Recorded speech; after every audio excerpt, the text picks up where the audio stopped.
Hello and welcome everybody. We are back, baby. It has been a long minute, several weeks. My apologies between technical issues, COVID, and holidays. It's been a little rough. We're here. So I want to jump right in here and we're going to go and we start with an interior scene of what the station used to look like. And at the bottom, the title card, it says what is it? You guys have been here for like just over a year, right? No, 2 years. Okay. So like the title card at the bottom says, like 3.5 years ago. Um, and it's inside where the main cafeteria is, or at least used to be. I don't know how much that's changed since, but the sort of the staff cafeteria, and there's a lot of like there's a whole lot of pirates, jostling and sort of like there, and like they're loud. There's a couple of them that are singing. There's some that are like engaged in some sort of game of chance, and there's a couple of them that get up off of the chair and they start brawling. Um, and maybe maybe it's like a human and maybe it's a human and a extangy, like the lizard-like creature, humanoids with the sort of triangle heads and the barbed tails. Um, and the Extangy looks like he's about to whip his tail in and uses stinger poison on the human. And we see a hand come from out of shot and grab the tail. When we hear the voice of Captain Jalth Hurlig, he's like, "That'll be enough of that." And he kind of grabs the tail and spins him around, and the Extangy hits the floor, sort of like with a rough thump. And the human, who's being helped back to his feet by some of the other pirates, looks about like look for a moment looks like he's about to like jump over on the downed Extangy, but then looks over at Captain Hurlig and stops and kind of like wipes his nose with wipes his nose, sort of like the back of his hand, you know, or the back of his sleeve, and kind of backs over. It's like, and as the camera kind of like gives us a full shot of Captain Hurlig, we see him, sort of the bigger human. He's kind of rough cut, and and standing right next to him is Kib, a bit younger, perhaps, and a couple of other pirates. Maybe Gormy is there, and he stops and he looks at the crowd, and everybody kind of looks at him, and he says, "There's boys, men, women. Enough, we got those out there, the elites in the galaxy, what think they're better than us. We're gonna have to act like the animals they think we are. Save it for the next raid." And maybe there's a couple of like a couple of like sort of like the crowd is sort of like more attentive now, and a lot of them are like, "Oh yeah, yeah, maybe you're right," and the Extangy and the human that we're fighting, maybe look at give each other a dirty look, but they don't protest any. He goes, "We're about. I got my ear out, my nose to the ground about a score. Could be one of the biggest scores we ever had.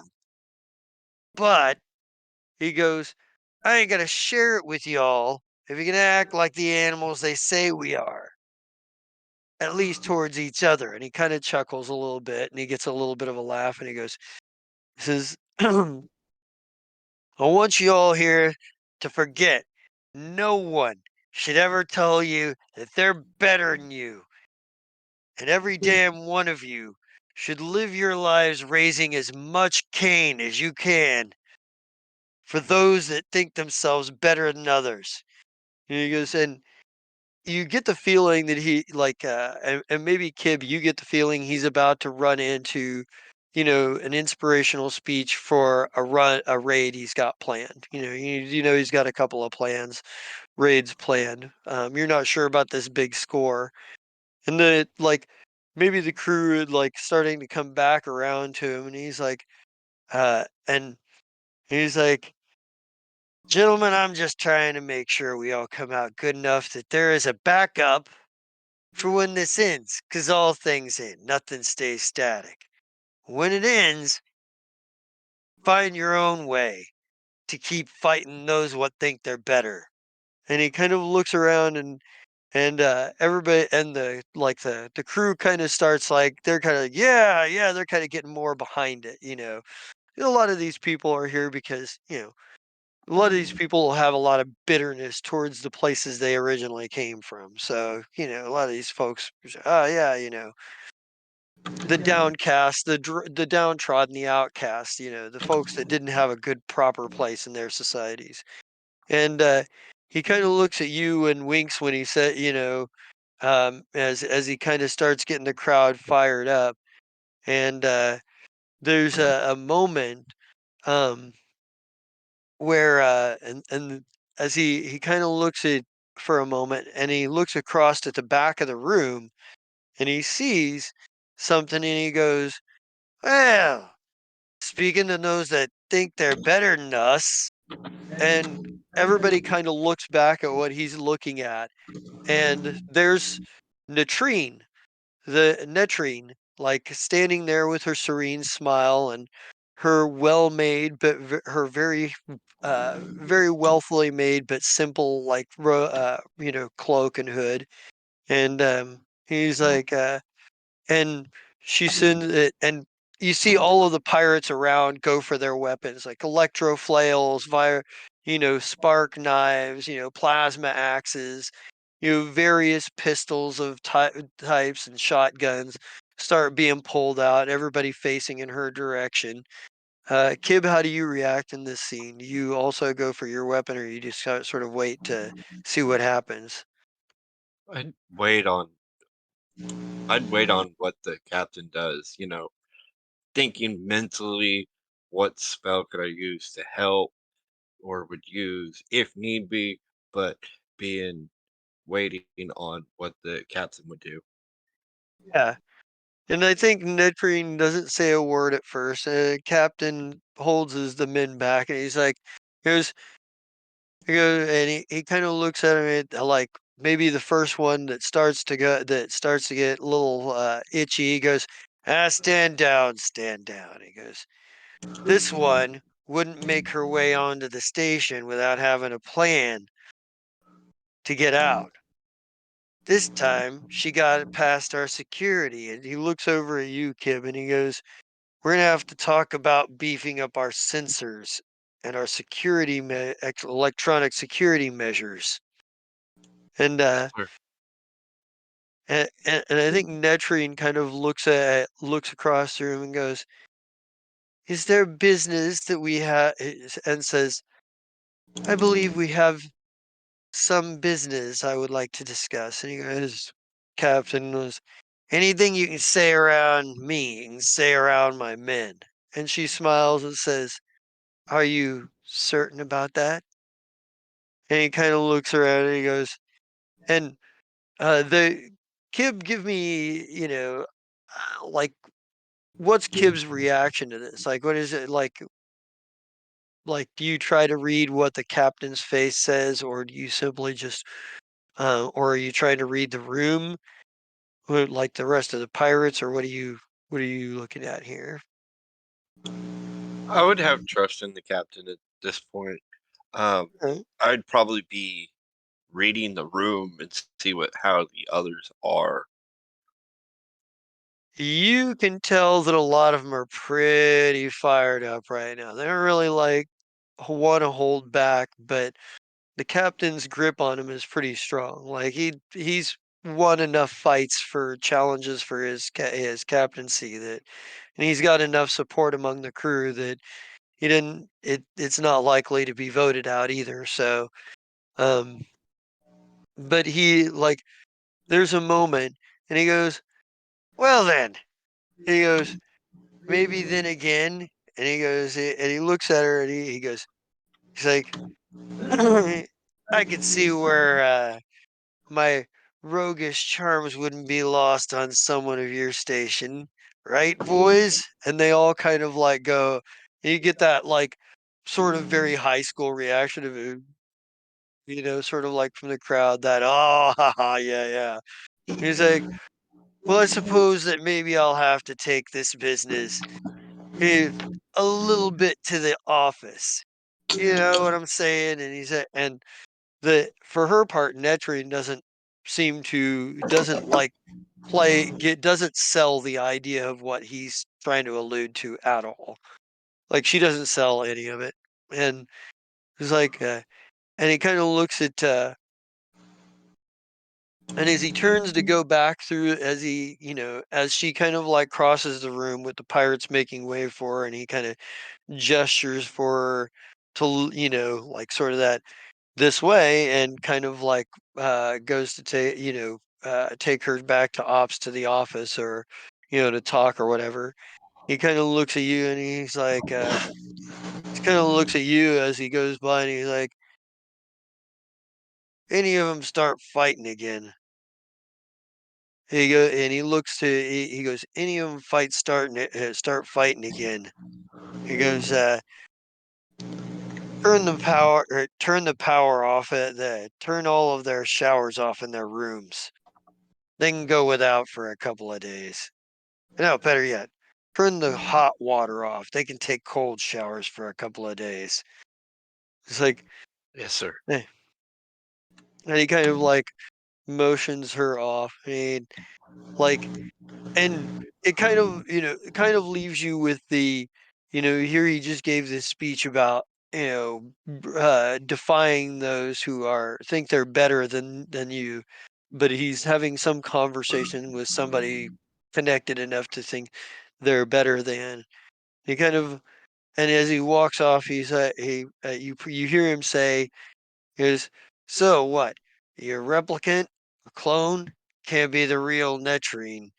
Heard the rich folk around here getting some kind of technology like that." And like that's maybe the last thing you hear is they're walking off, and you don't hear any response from her. Either she speaks it too low or doesn't give one outright.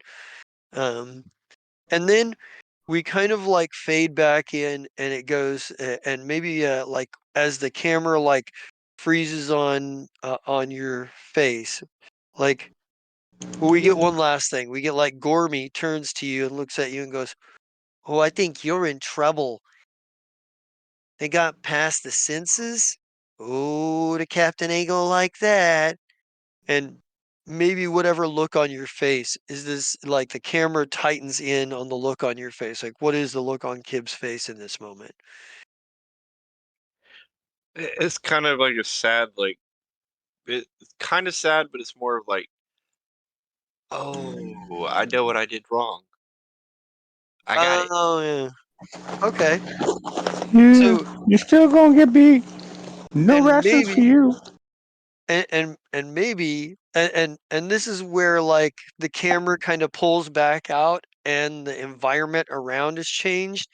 And it says, the title card now says present day.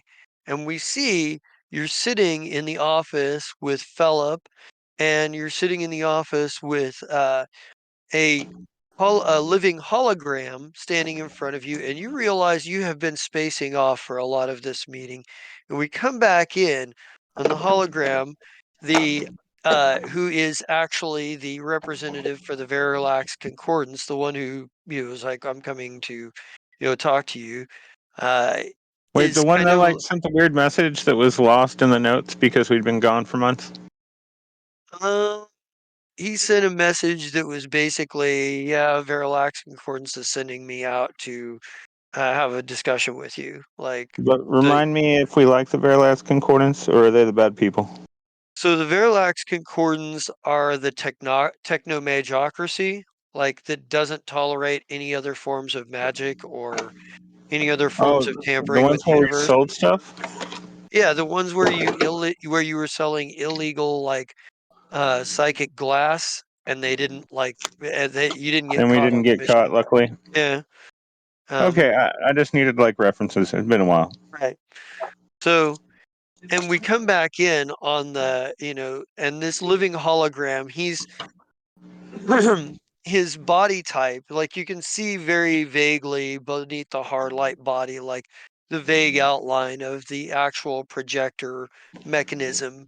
But outwardly, he looks like he looks like a rather um Oh, he looks like a rather tall human, or possibly half elf. It's a little hard to distinguish.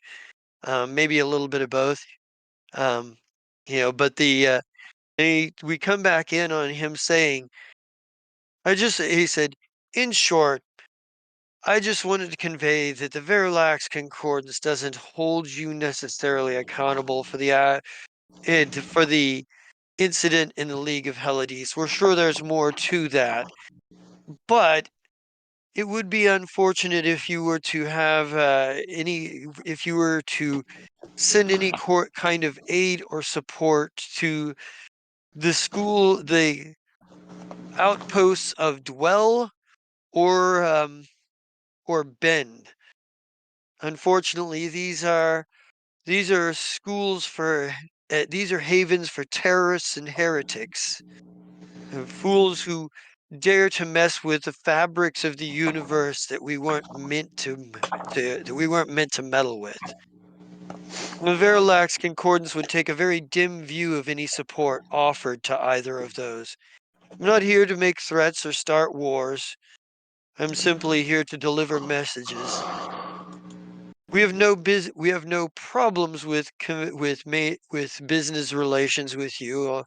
There are specifics that I am authorized to negotiate out, but general terms of the general terms of how the concordance will see any support or business done with Dwell or with Bend. It says that I cannot negotiate upon, and it's my duty to inform you that these are red line issues.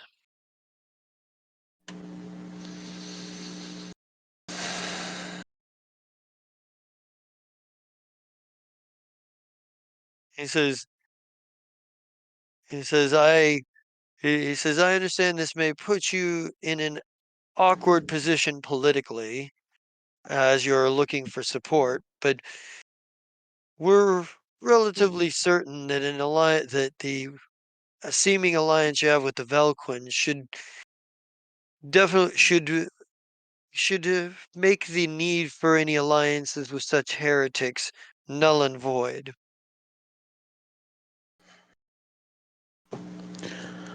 I'm thinking in my head, I should really have Kib install an EMP device for moments like this.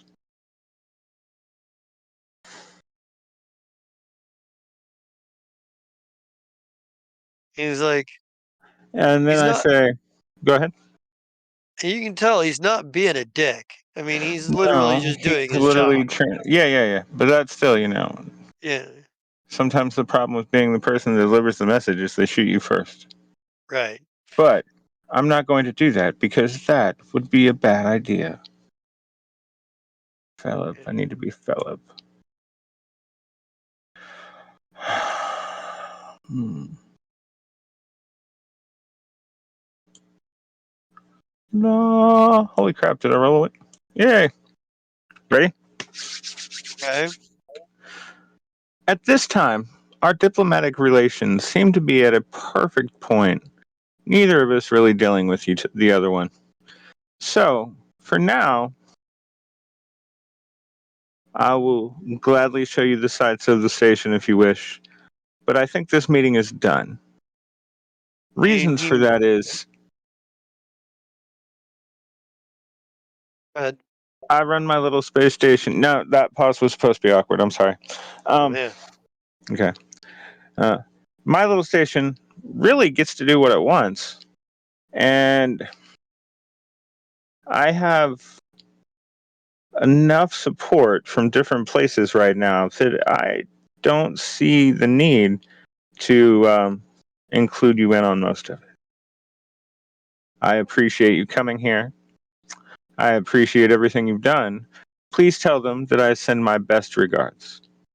And should my need for alliances change at the moment, I will call you back. And he's like, he kind of looks at you and he goes, I will take your answer back to the council. He goes, and he simply nods and turns around. Um, have either of you met a living hologram before, as such? I mean, me personally, our Right? characters, Yeah. much Just. higher chance. Hmm. I don't know. Kid, flip a coin. One is yes, two is no.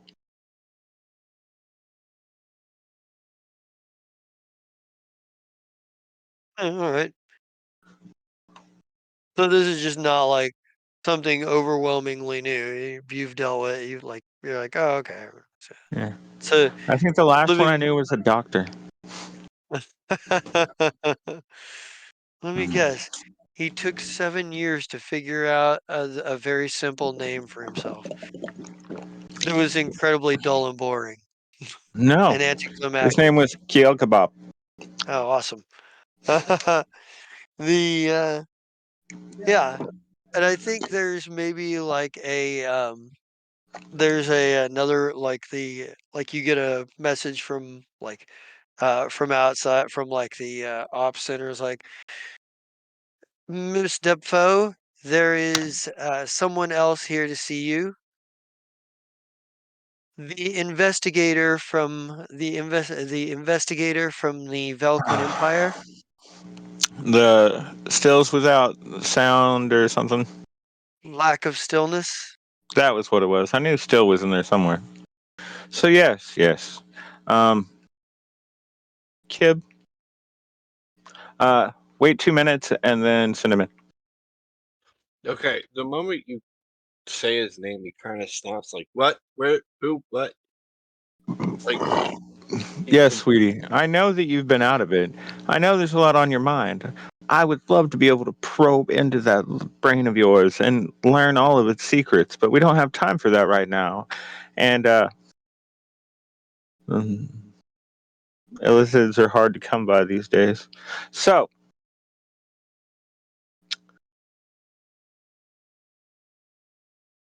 are you there now? Yeah, I'm good. I'm here. Yeah. What do Okay. we? 2 minutes for what? Oh, there was things I was about to say, and then you got like flashback into reality. Mhm. Okay. Right. So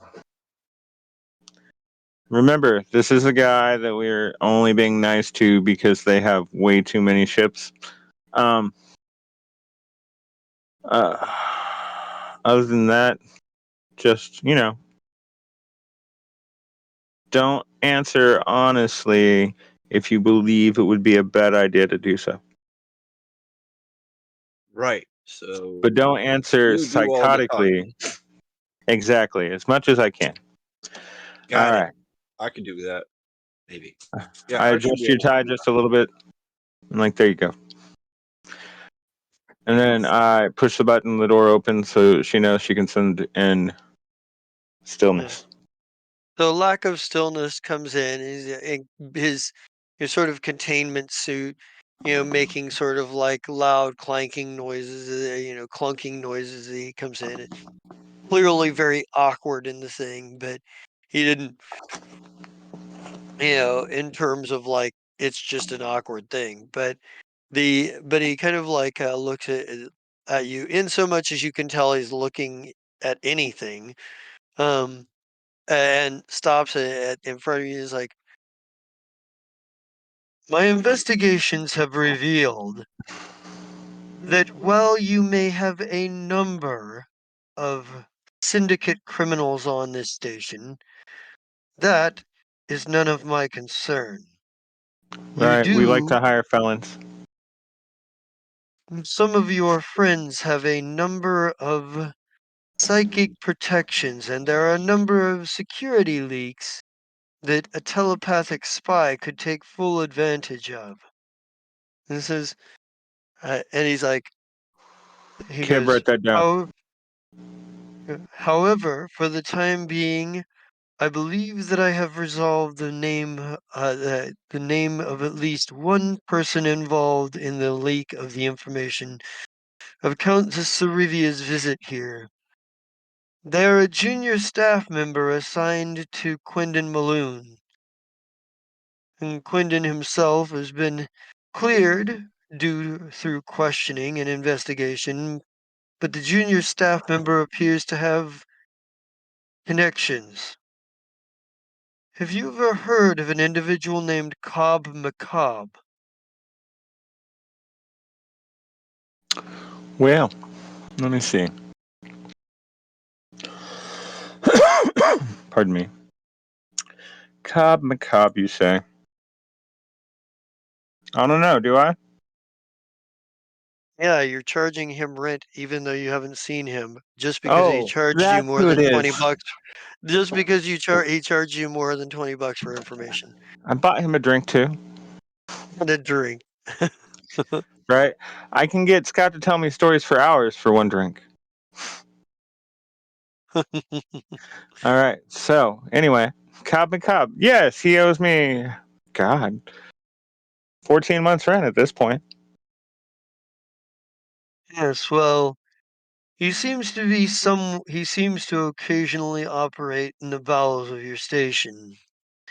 Where? Not entirely certain, but he's an information broker. I Hmm. believe that he may have passed the information on. But unfortunately, either we are unable to find him at this time, or he is not on the station at this time. Good. There is, of course, the possibility that he's a disguise artist of some sort or shape changer. However, that Yes, makes the the gods would make it investigation much difficult. more indeed. And I do believe Count Leseb would like to speak with you. They're still here? Yes, he's been rounding out negotiations with the Accord. Good. I did put him in the Efreet room, so. Or not the Efreet room. The genocide room. No, not the genocide room. Hmm. What was our gambler friend? He was a genocide, right? Huh.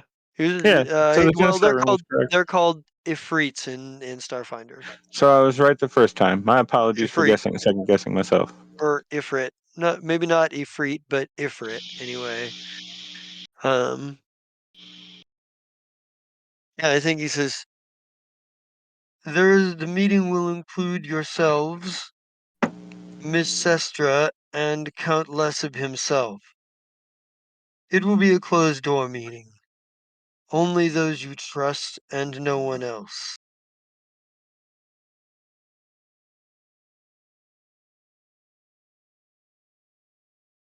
Why is Sester going to be there again? Because she is the business representative for the Accord. Hmm. And I can say no more about the details of the meeting. And he hands you a pad with the time. Right. He sends it to my comms number that he already has because we've been compliant. Um.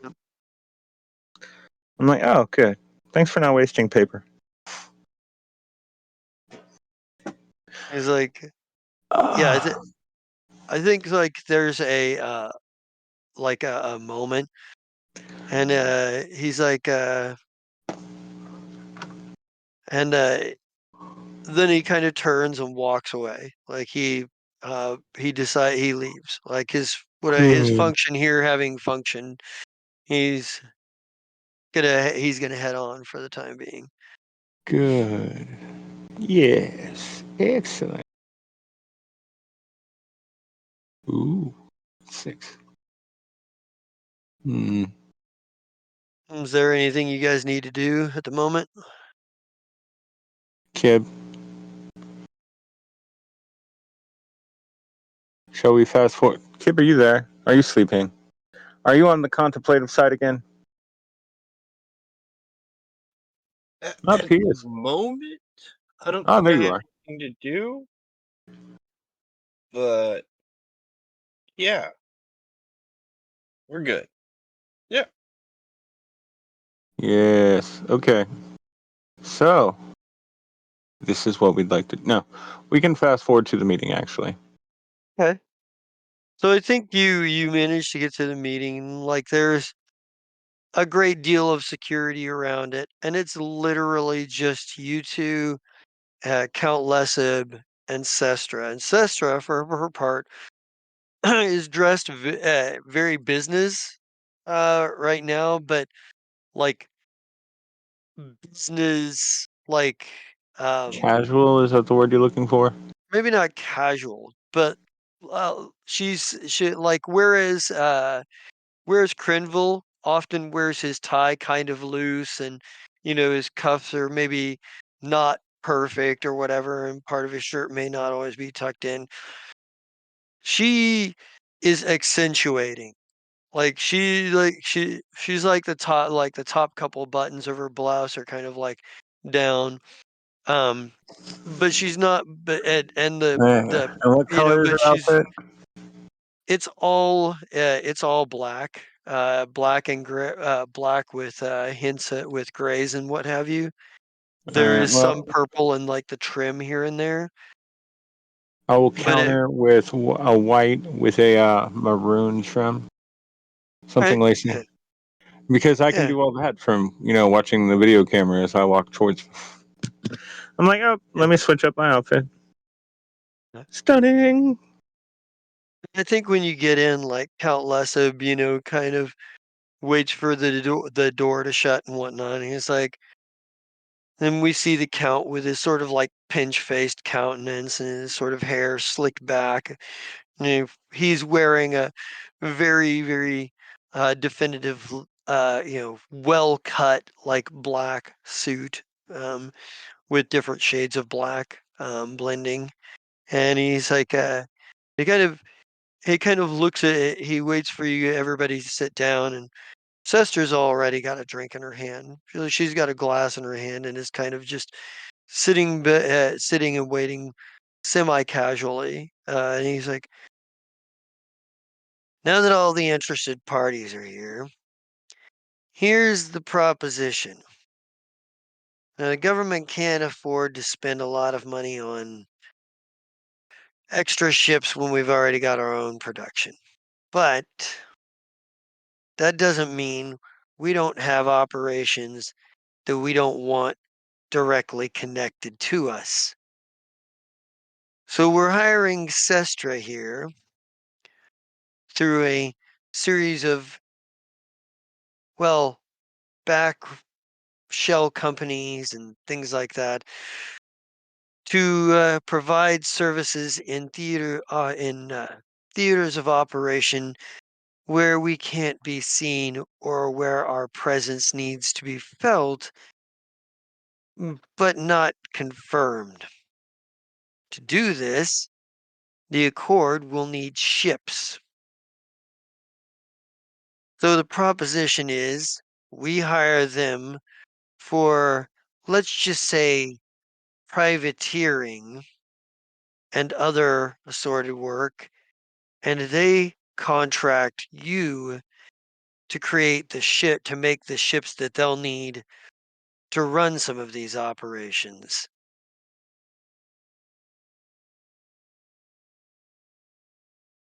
Are we all on the same page here? You want me to make pirate ships for you? No, I want you to make privateer ships for her. And she's going to use those privateer ships to do business with me that you don't know anything about public facing. I lean towards Sestra and I go, quick, like, side glance back to him, and I'm like, okay. Ancestor is like, you'll find the terms agreeable in terms of price and whatnot. the deal's all been worked out to where everybody makes money. And she says, the only thing is, we'll need some sort of guarantor of the contract. None of our parties have a particular reason to trust each other at this point, and I'm certain the Count would feel a lot better if there was someone that could hold me accountable. I don't have a problem with being able to hold you accountable, but I might have a problem holding the Velquin to the terms of the agreement, if it came down to it.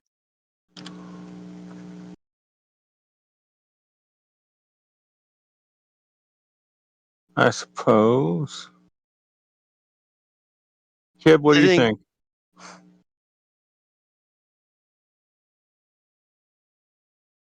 You think Make it's a good idea? sure. Oh, there you go. Yeah, sure. We'll make them.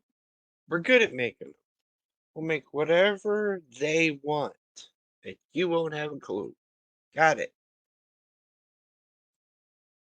these ships need to look distinct and they need to look like they are unconnected with either the Accord or the Velquin Empire in design. She's like, she's like, to this, he's like, to this particular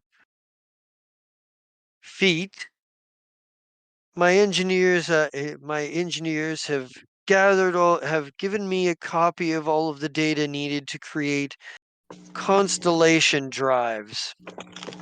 And he hands you a data, puts a data slate on the table in front of you guys and pushes it towards you. He goes, constellation drives will allow you to make bigger ships and be able to travel along specific astrogated routes, the mystical connections between stars, or something like that. We use a different technology in the Valquin Empire, but these are fairly common designs for a number of civilizations in the expanse. Should make it harder to work out who built them. Right.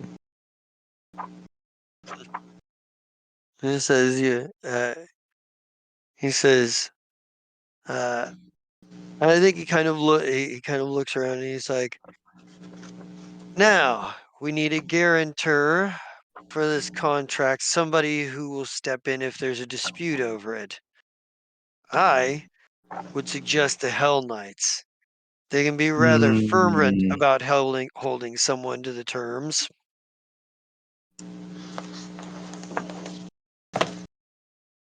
Ancestra kind of looks around and kind of chuckles. She's like, um,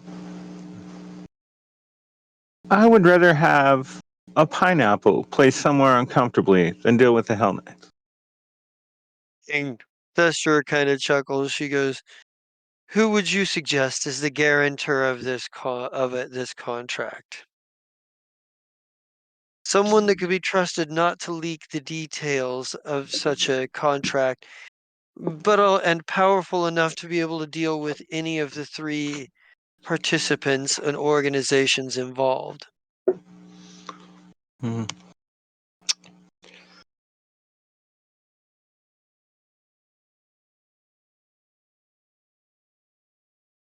Hmm. Someone you all would trust. It's a fairly impossible feat right there.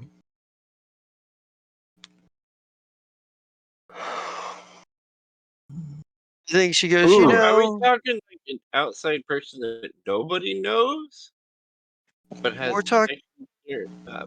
Sorry, I'm just trying to understand your How about terminology. I'm not. my friend in the order of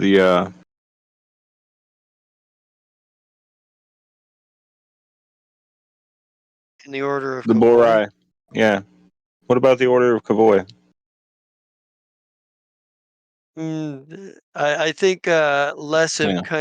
I think Lesib ponders this for a minute and he's like, hmm. Give me another sec. Potentially. What do you mean? Bam.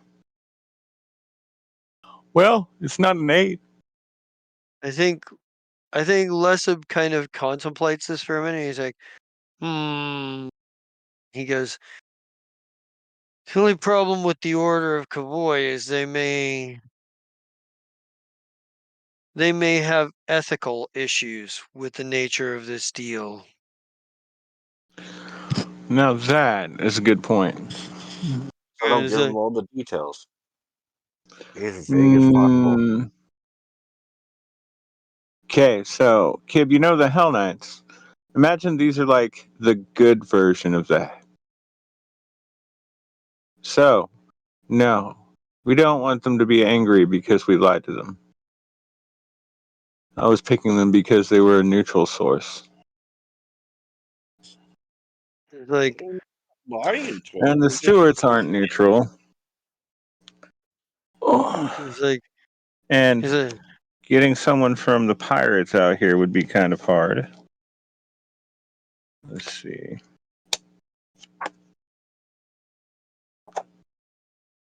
from the set Uh, from the Savage Circle. no, the Savage Circle is not Yeah. unbiased. Yeah, they're not. Well, at least one of them is unfriendly to you. Anyway, True. Only one. you don't know about the others. Mm. We haven't really talked anything about them. I think they're busy right now. Sorry, I am trying to find answers. It's just been a while. Ah, here we go. Uh,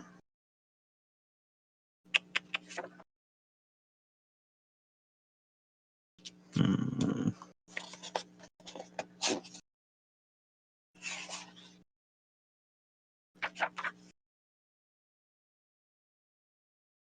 Kib, talk about stuff. Hmm.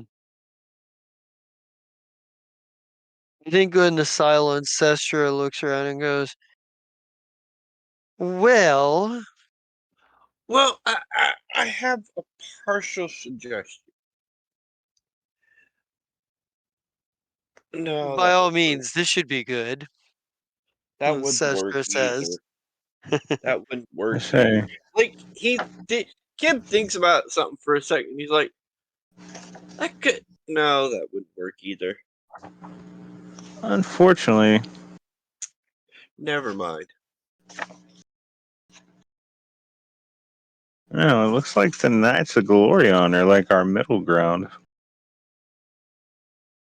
I think there's a moment, and Sestra goes, "Well, if the deal is with Lichdom Corporation, perhaps you could use, perhaps the Accord could be the guarantor. I understand the syndicate has a presence in this system."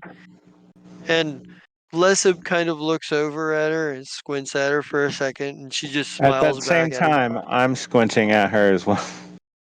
And she kind of chuckles, and and he goes, "I'm not stupid. You have a familial connection to the Accord." And she kind of laughs and she goes, "An awkward one," and makes a little bit of a pouty face. "If it means anything to you, they don't really like me much." He's like, and and he kind of shakes his head. He's like, "What about you know what?" What about the paper leaf? He thinks about it for a minute and he goes, "Now there's an idea. The paper leaf tea trading has a very good working relationship with the Velquin Empire. I'm sure they I'd do. be I could trust. I feel like I could trust them." And I think Sestra kind of like shrugs her shoulders and says, "No complaints here." In that case, ha, go get him. Huh. Huh. You've been summoned to the meeting. Yeah, yeah. Uh, Well, like, it after you get it takes a few minutes for Ha to get to and find Zerk, who opens it, like, who calls you, and like you get like a mm-hmm. video channel. And he's like, what exactly are you needing me for? Is it important? I have a bit of business I'm working on at the moment. Tell whoever it is to take a cab home. It's important. In fact, you'll be surprised at the monetary gain alone. Well, the company does like to pick up a few extra credits here and there. I'm He sorry that said, we can't make regular appointments, but I didn't believe I was going to have an appointment right now either. So welcome to the club. I look forward to ah, seeing you. he chuckles and signs off, but then shoots you a text of like, it shoots you a text, which is like a meme about like some meme about people that would be understood by people who work in an office or people who work in similar situations to yours, where like you're just sort of on call all the time. You know, Right. maybe it's like a Kasathan in a bathing suit with his with his swimming mask on, ready to dive into the ocean, and his work phone like going off. I And have I to thought, go. A kidney's become available. yeah, something like that. Fucking but yeah, there but eventually he does make it there, and he's dressed he's not dressed in his best business suit. He's dressed like he's been, doing a little bit of labor as far as it goes. And he's got his kind of sleeves rolled up, and he kind of, as he comes through the door, he kind of like maybe sort of like adjusts himself a little bit, and he kind of comes through. He goes, "You'll have to forgive my appearance. I was dealing with some cargo shipment. He There was a discrepancy in the order. It had to be dealt with. Uh, anyway, what is it? To what do I owe an invite to such an important group of personages?" We want you. Well, I'll let them tell you. I think Lesib is like looks at him and says, "We have a deal." He goes, "And the deal requires a great deal of discretion. And we know the imperial court knows you're the paper leaf tea trading company to be a very trustworthy organization, at least for as well as the business that we've done with. We've a deal. I'm going to be hiring the Accord for purposes for which they will need ships. Those ships, they are hiring Lichdom Corporation to manufacture. The crux of the problem is that none of the three organizations involved have a prior working business relationship strong enough to evaluate a trust for a deal this strong with this much money. We need a third party to be the guarantor should a conflict in the contract arise." And Zerk kind of looks around and goes, "Well, that is a fairly large pickle. And you wish the paper leaf to be the fulcrum in this triad of contractual obligation." And he kind of looks around and he goes, "I don't see anything wrong with it in principle. I'll have to kick it up the ladder and see what my superiors say, but in principle, I don't think they'll disagree. If you'll give me a few days to get back with you on that, I'm certain that we can come to some sort of arrangement. But I need to know that there's a verbal agreement at the least between all three parties. Miss Sestra, are you in accord with this decision?" And she nods and she goes, I'm okay with it. And he looks at you, Count Lesib, your confirmation of your verbal agreement in this, and he goes, agreed. He looks at you and Kib, Philip, and he's like, verbal confirmation from the Lichdom Incorporation. Agreed. I'll take it Yes. to my superiors, and I will see what see what they say.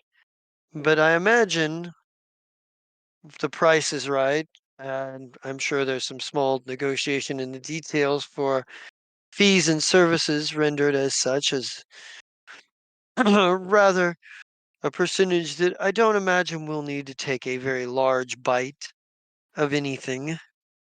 But those details can be hammered out. For now, I would say that champagne is at your discretion how early you wish to celebrate. And he says, but if you'll excuse me, I will need to make those communications. And I will need to also finish the inventory situation I was dealing with before. These things don't just disappear, you know. Right. And he goes, and he kind of like, and he kind of like looks around and he goes, by the way, and he goes, I sent you. He says, I sent you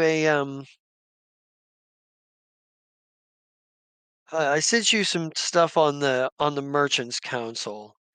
Uh, just a bit of like formality, financing, standardization of how things are going to operate in terms of it's all been voted on, agreed upon by the council. It's the Merchants Council. It just needs a sign off from the ruling council.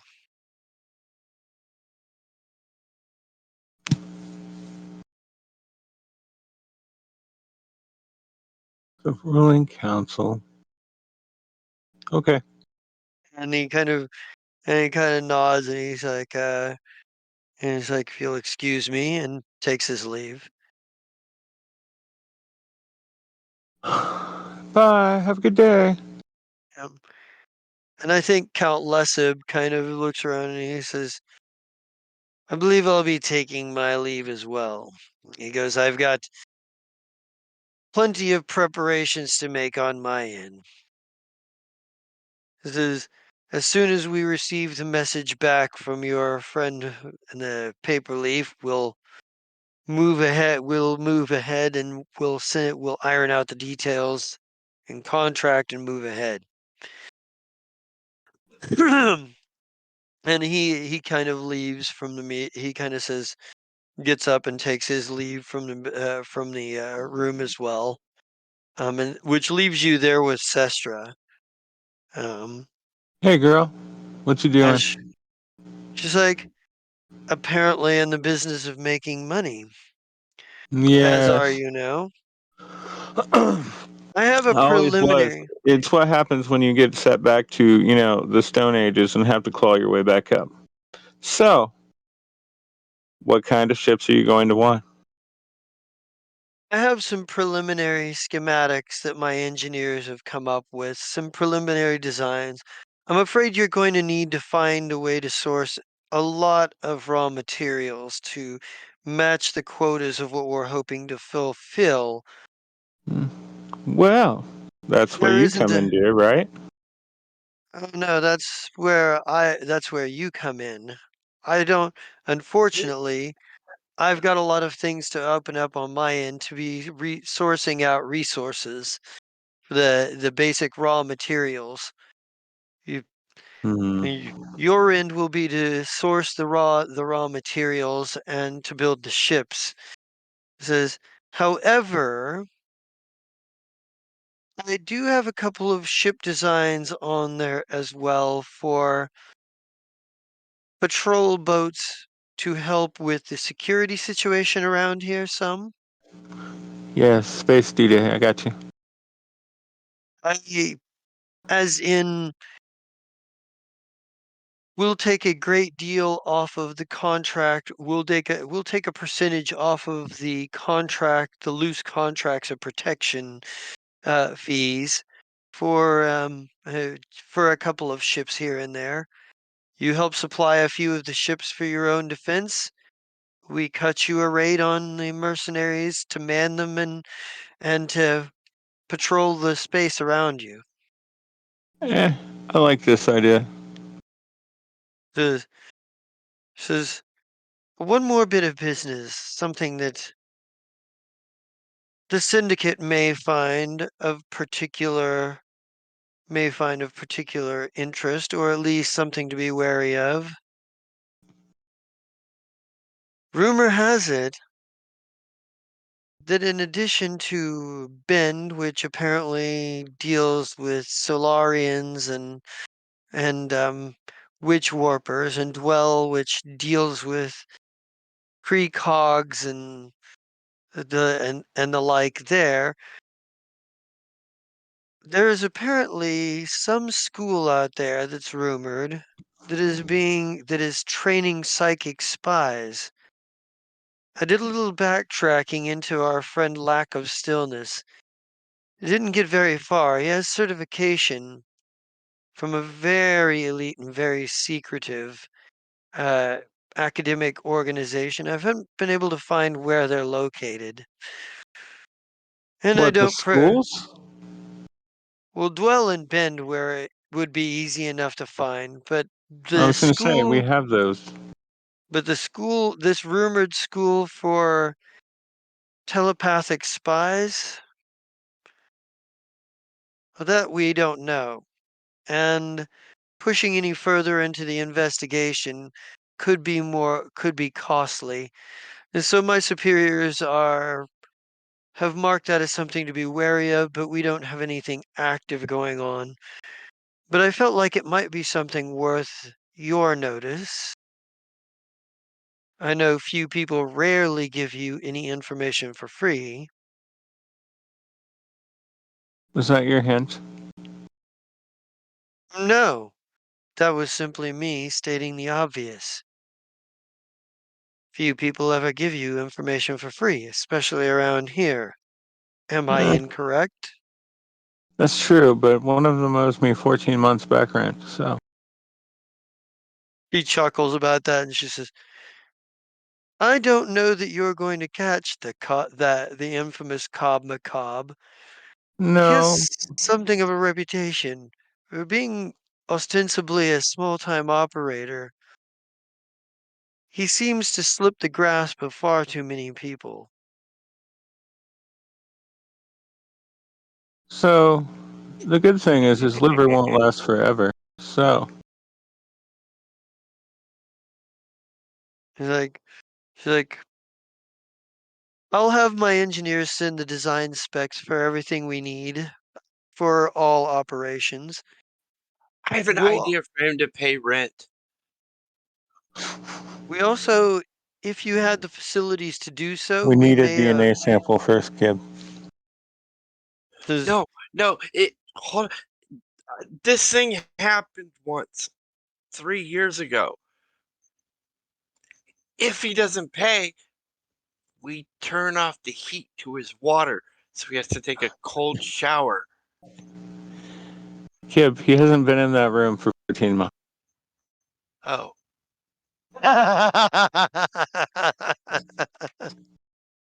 The gas has been shut off for 13 and a half months. Man, honestly, between, this bill and his utilities, I'm pretty sure we have enough where we could probably put out a warrant for him. Anyway, let's move on, Kib. She's trying to tell us stuff. I think she's actually watching your exchange with some amusement. And she kind of you turn your attention back to her. She's like, really, that's mostly all I had to say. There's a hmm, I'll make sure you get the design specs. Do I send them directly to the star yards, or do I send them to you directly, Mr. Kibb? uh, To me, yeah. I will look over them and then find out where the locations for these specific materials and then forward it down to them so they can upload the specs and get it on the line so that we can get the creation of it once we have the mats to create the ships. But I have things before they get it. So yeah, to me. Yeah, I think she's like, I'll have them send them as soon as I can. It's unfortunate you don't have the facilities to create land and air vehicles as well. We may have some need of certain things like that for certain operations, but for right now, the ships are all that are required for the Velquin deal. And she's like, and I'm afraid I'll have to take my leave as well. All right, bye. I'm gonna have Yeah. sex with your brother later. Hang on. So am I. No, just uh, Ah, cheater. I was gonna uh, bluff. no, she's like, Oh, that's why she said it. Okay. she's I'm not that good at bluffing. apparently not. Um, but yeah, what else do you like? What else you guys got like going on? So we're done with that. Yeah. So, Suppose we should go see what's his name so he doesn't think that we're hiding from him. what's his name? Nah, we're hiding this from him. It'll be great. But he already knows that. Oh damn it! What's his name? Up. Oh, hang on. Can you hear me now? I can hear you. Are you talking about Okay. Crenville? Yeah, we should definitely let Crinville in. Do I really need to put on the mask to talk to him though? No, he knows. He especially knows who you are. Like part of his job is to cover your identity when you Right. are.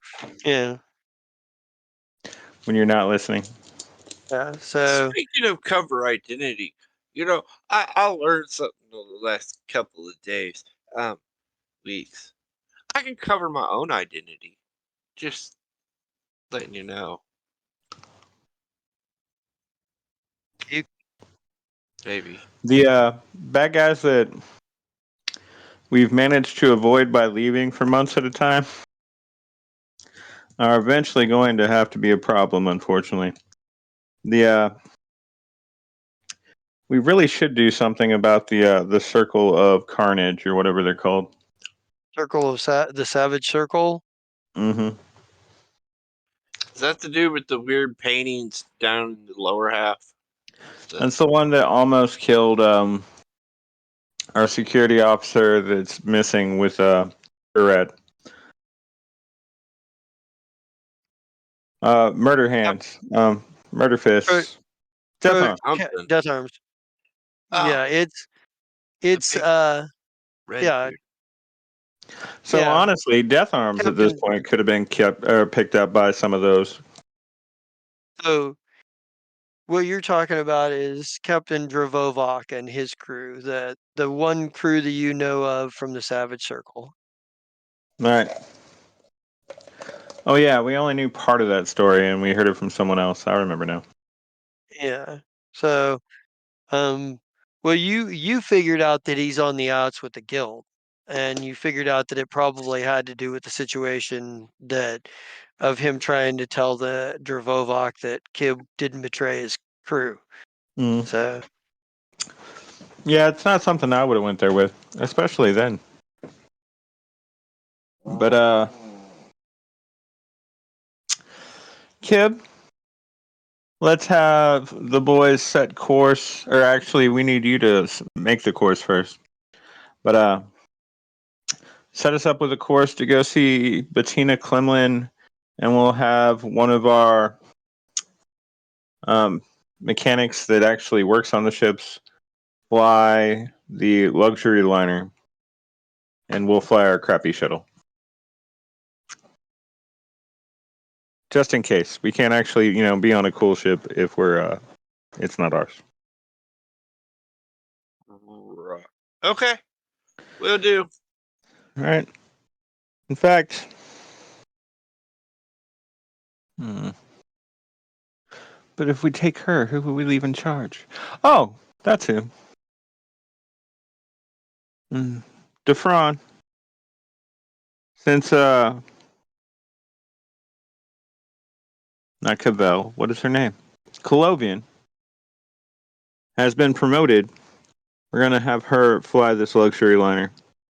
Uh, you're in charge. The good news is in the position that you now have attained.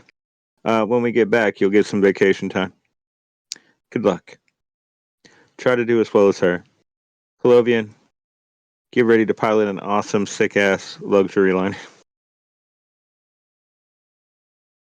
And Nimbus, listen to Thrawn. You guys still there? Yep. Okay, I thought I was talking to myself, and I'm like, oh, I can't do that again. All right, No, I'm just kid. massively confused. So I do whatever you say. Well, when we're there, we're gonna look for cargo. So, but we've been trying to set up a meeting with her for a while.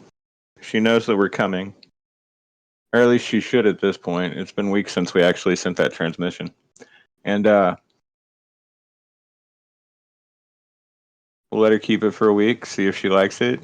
If she tries to keep it without paying for it, it'll explode. It'll be great. Yeah, we got basic explosions. Trust me, my cousin was better at explosions, but we had Oh, people. actually, we could do that too eventually. After we talk to Bettina, of course. It's been what, 1, 2, 3, 4, 5, 6, like almost 7 months now. So, regardless if they've called in or called us, maybe we should check and see how that's going. Yeah, Even if all they do is tell us, nah, it's not done yet. Come back later. true. All right. So, we're going to need you to make a piloting check. But before you do,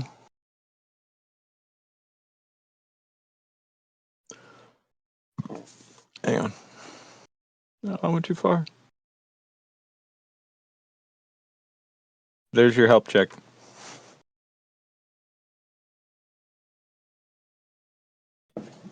All right. Well, So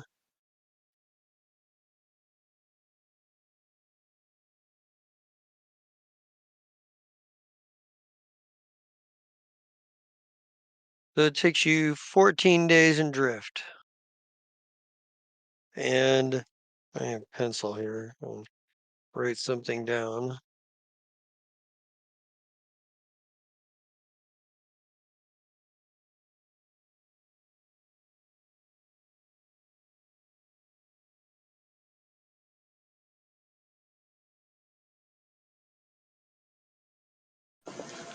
A pencil? All right, write that down. Right.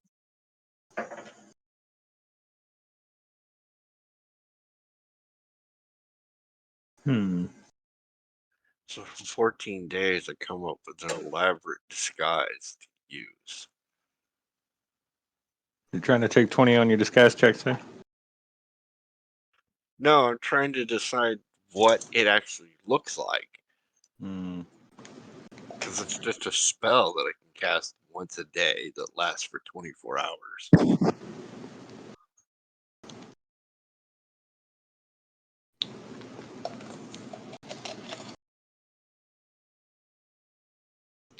Sometime in that 14 days, I make you bathe.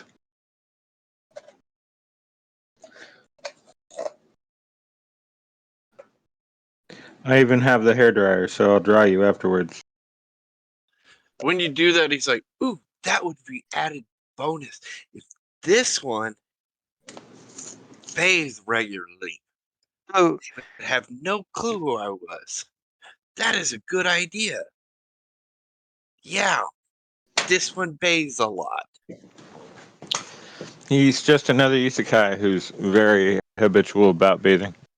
Yes, gotta be clean all the time. Mm. Clean, white, fur. It'll be perfect.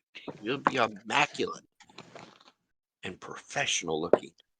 Okay, Hamlet's mother. So you get to the Suana system, on the planet of Kensaw, and you kind of like Really? The Suana system? Old Suana? eh, Okay. Suana, Suana. Um, it'll be. I'll spell it. I'll even spell it for you.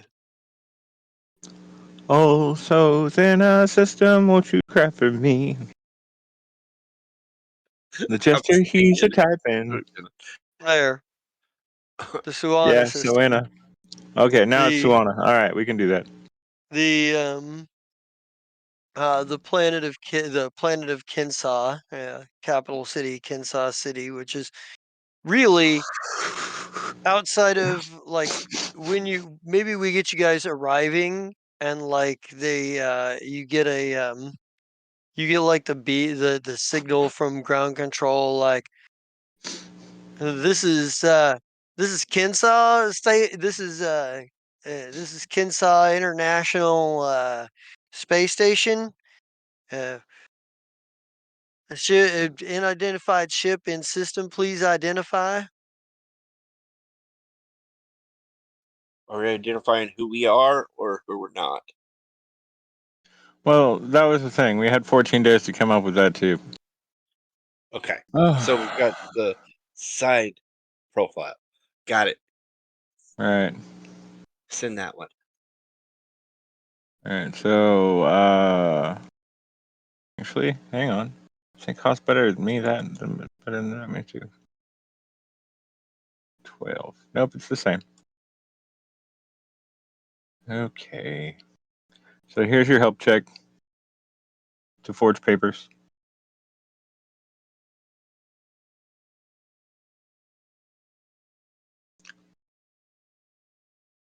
Ta-da!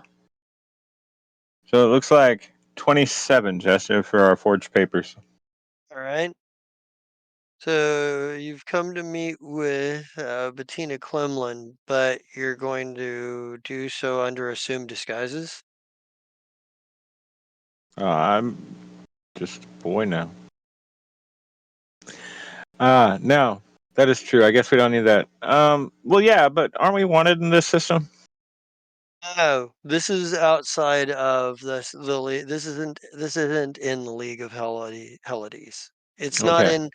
It's Well, in that essentially case, not we in make any elaborately particular. forged Yeah, papers and then decide not to use them. it's not even really under anybody's particular jurisdiction. Yeah. Right. It's like home, but somebody else is in control. Uh, All right, then, yeah. This is Lichdom Incorporation's Shuttle 1 on approach for business? You don't sound too sure of Three. that. Are you asking me if you're here for business? Because I can't answer that. You sure you Randy, can't? you need to go back to the other star system. Let me talk to somebody else. What?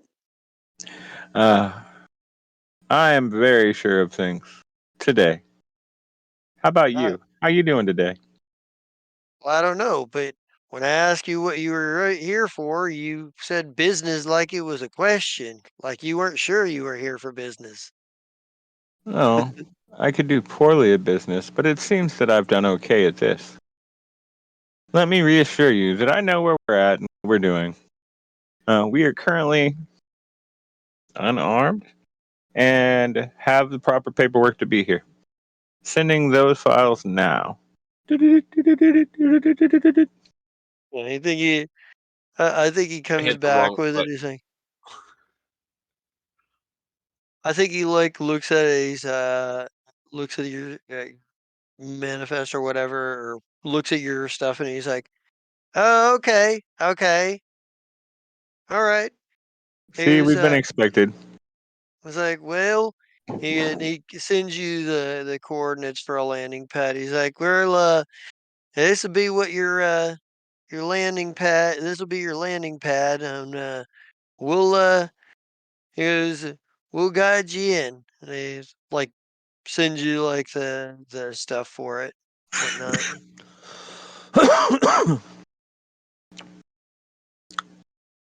Kib, take us down. Casually, sure.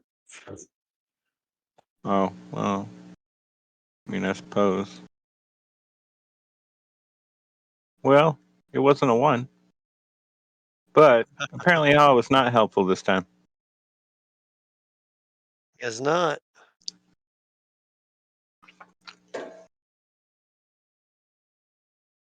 Oh, you managed to land. Um, and there and the thing you notice is like when you were in orbit, there were a couple of fighters and like one, little and one, well, not little, one decent size, sort of like gunship. So it's not like she didn't have any ships.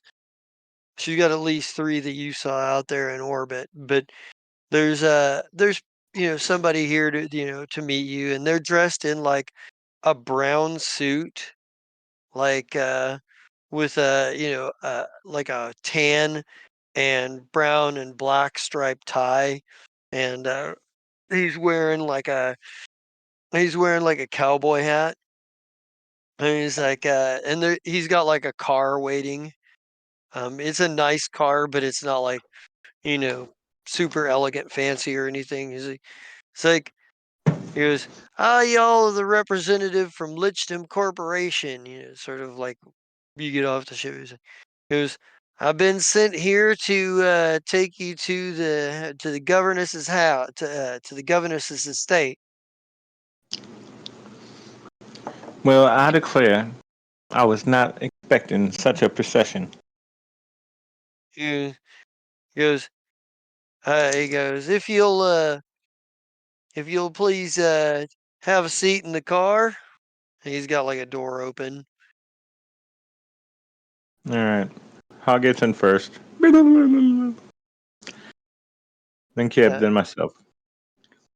and maybe it's like the size of a decent sedan or whatever. So like Mm. he gets in the front seat, lets you guys get in the back seat, and there's a driver in the front seat.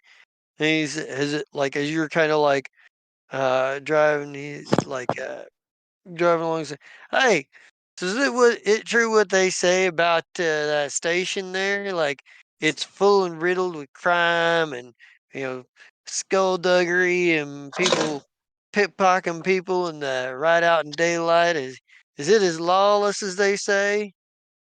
Or you Not got for a couple of years. shootouts? No shootouts right in front of the saloon, the watering hole or nothing?" No, not normally. Normally, anyone that crosses me gets fed to a corpse recycler. "Shit, that's cold, lady. That's cold." Mm.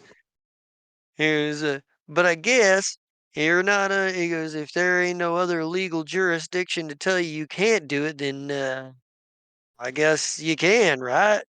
I was going to say, it's set up as part of basic law as far as it goes on my space station. "Yeah, well," he And says, if they really piss me off, I give them to Abador Corp instead. he's like, he goes, "Man, lady, don't take this the wrong way, but I'm glad I don't live on your station." And he's Mm. like, he goes, he goes, "But a lot, we're all," he goes, "but we're excited to hear what you have to say. I mean, I don't know about Bettina. I mean, she must have accepted the appointment for some reason, but he goes, we're always happy to see more of our product going out so that there's more credits coming in and, you know, get invest back into the business so that so that Clemlin Industries at Clemlin Mining comes out a winner, right?" And he's like, "Because that's all we're about here is we dig up all kinds of ore. We are like high quality too." And he's just kind of going over like what sounds like a bit of a sales spiel to you, like Hmm. without being a full-on sales spiel. It's a sales spiel. All right. He's talking about like sounds genuinely He's in the front seat, fairly. you said, correct? Yeah, yeah, Kib and I are texting back and forth on comms with it on silent while he's talking and giving the spiel. And I'm like, see, we showed up at the right place to get the ores and things we're going to need to make the ships anyway. And that's just on the big scale. We still have time after this meeting to look around for a day or two and see if we can find some cargo. Send. yeah. Mm, Okay. you see all that? He All sends right. back. Okay. All right. So, and then I continue to listen with one ear to the whole spiel, and I'm all like, yes, this was part of the business that I'd planned on talking about with Bettina anyway. But Yeah. you said that the other ship, the unnamed luxury liner, also has arrived? Yeah, but they don't really have like it's the like they only cleared your shuttle to dock or to Hmm. land. See, we Like, should have made a drop off in the shuttle, let the doctor fly the ship as it disembarked, and then landed in the luxury liner. But it's too late for that now. We'll deal with it in a mm, minute. it's like but you like as you're driving through like the town, the city, you can kind of see like there's a you're kind of see that they're taking you through like the good part of the city, like and it's not super great. I mean, the planet has a breathable atmosphere. It's got like, a solid, a standard magnetosphere. Gravity is a little bit high. Like Mm. you can kind of feel that you're well, a little bit. You can feel that Yeah, it's a I little feel bit of a compressed yeah, compared to being in my space station where we have gravity set perfectly. yeah. So you're um but it's not overbearingly so. But you come to sort of like the end of the town, and they're like sort of outside of the other side of the city, and you see like a grand sprawling estate, like lots of trees with fruits growing on them, and people out working in the field, picking said fruits and whatnot, and it's a relatively um uh it's a relatively clear day, but it's a little muggy out. Um, Mm. and you can kind of tell that, people working outside are kind of like they're feeling it. But like and you can kind of see like, um, you can kind of see like like looking out up past the orchards and stuff. You can kind of see that there's where the like sort of mountain ranges are, where you're pretty sure the majority of the mining operations are going on. And you can kind of see out there and see the hints of a shanty town and some sort of like older buildings out there mixed with a few industrial buildings and what have you. Right. And like there's you finally get to the estate, which is incredibly gorgeous. It's big, and there's like it's well maintained both in topiary and structural and Ooh la outside la. exterior, and it's a very nice place. Painted all white. um it's like got a fresh white coat of paint on it, and it's a um and the car stops, and the guy, the representative and the driver open the door, let you out, and he's kind of like he kind of like hands you over to the butler, who sort of takes you like walks you through like and the inside of the Wait, estate this is is important. okay. As Philip steps out of the vehicle, uh, suddenly she's in Kaylee's dress. Okay.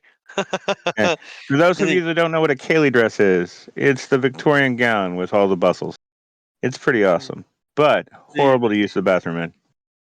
they yeah, they um walk you through like the estate, and it's very nice too, like lots of like like wood furniture that's well polished and burnished, and dusted and everything in its place, and finally leads you out back where there's like a patio overlooking a garden area. And Bettina Klimlin is sitting there, um, just wearing a black dress as normal. Um, and there's like a tea set in front of her, and another, a couple of servants there. And she's like, Miss Defoe, I was a little surprised to hear you felt you had some business with me, but then again, rumors have been circulating that things are going well for you. Would you care to have a seat? Of course. Always nice to see you, dear. And she looks at Thank you you, for. Kib. Yeah. She looks at you, Kib, and she's like, and Mr. Kib, I understand you're quite popular these days. Maybe not in the way you'd particularly like, but rumor does have that a number of people wish you some level of ill will. Oh, that's I'm used to that. So, tea. That looks like fun. Indeed. And she's like motions to one of the servants who set you guys up, put cups in front of you, where in front of the two other seats, or in front of you if you're sitting in them already. And pour tea for each of you. She says, I am a busy woman, so let's cut to the chase. What business is it you think you have with me at this point? What exactly is it that you're looking for? Actually, we're here for many reasons. First and foremost, as you have heard, I have started up shipbuilding and have a luxury line. And I wanted you to be the first person to get to test it out. So it's up there, and it's waiting for you. And I'll come back in a month, see how you like it. And it should be sweet enough to a sweet enough purchase to increase your what's the word I'm looking, reputation with the Amber Wreath. And She starts to laugh at that. She goes, "The Amber Wreath luxury liners." And she goes, "Goodness, are you what kind of relationship do you think I have with them? They have been trying to get me to join them for years. I don't have a lot of time for such frivolous decadence. activities." Well, decadence is a good word too. I consider it frivolous. Unfortunately, I do prefer to travel in a certain amount of style and prefer to have a certain reputation to maintain in terms of being well appointed, as it were. Something like a luxury liner seems a bit extravagant. Oh no, the Amber Wreath has been hounding me to join them for years. I don't um I don't exactly see their point of view. You see, they tend to see folks like yourself as being permanently beneath their notice, or at least so much so that it takes quite a lot to buy in, as it were. And she kind of looks at you guys. You didn't know that, did you? That a number of them buy their way in? Uh, I've considered it a couple of times at this point, She goes, but purely for amusement.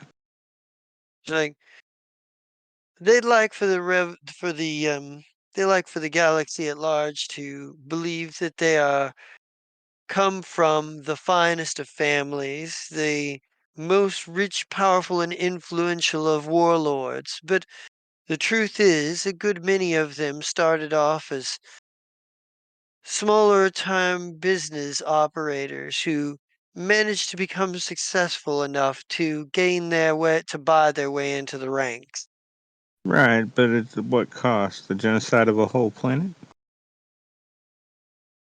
Well, none that I've ever heard of have managed to cause such a catastrophe on that scale, but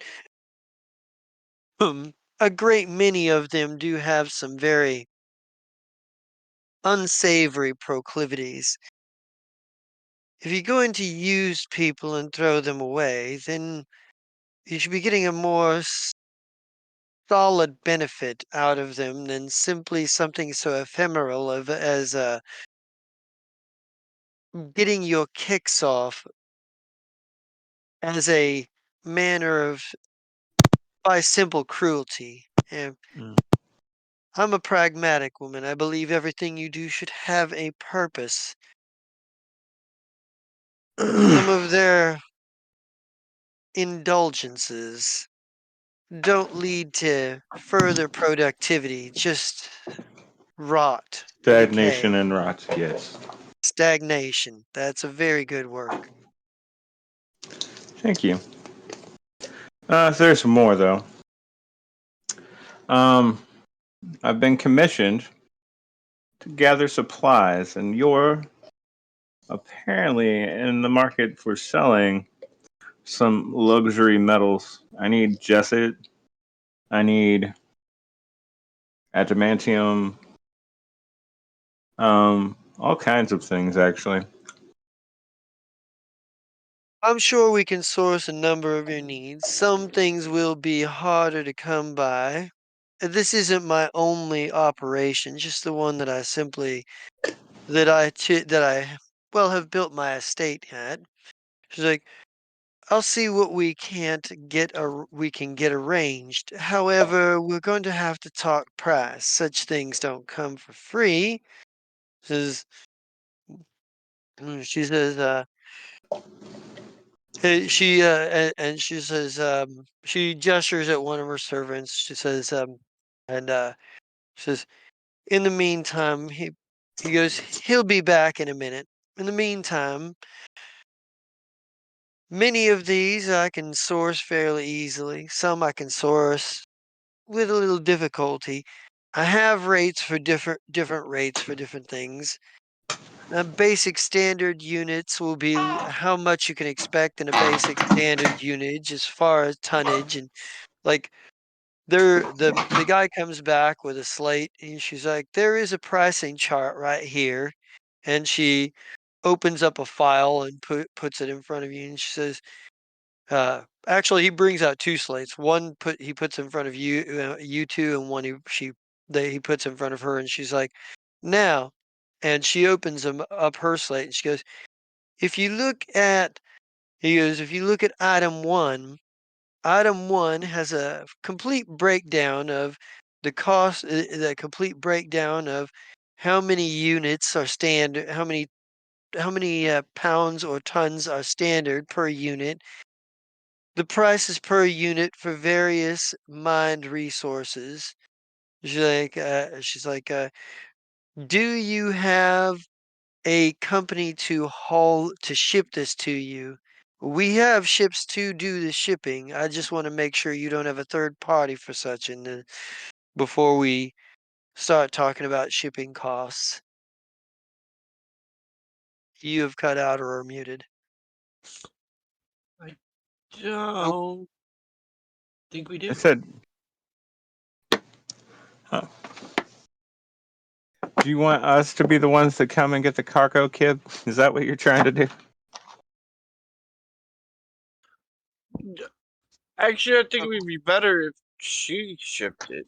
I realize it's going to cost more, but she would have better understanding of proper transport of materials than, and if it's included in, if it's, I realize it's going to be an added price, but they would understand how to handle the material better. Right. If it doesn't get there, it's on her. I got you. Exactly. All right. So, nope. We'll go ahead and use you as delivery for now.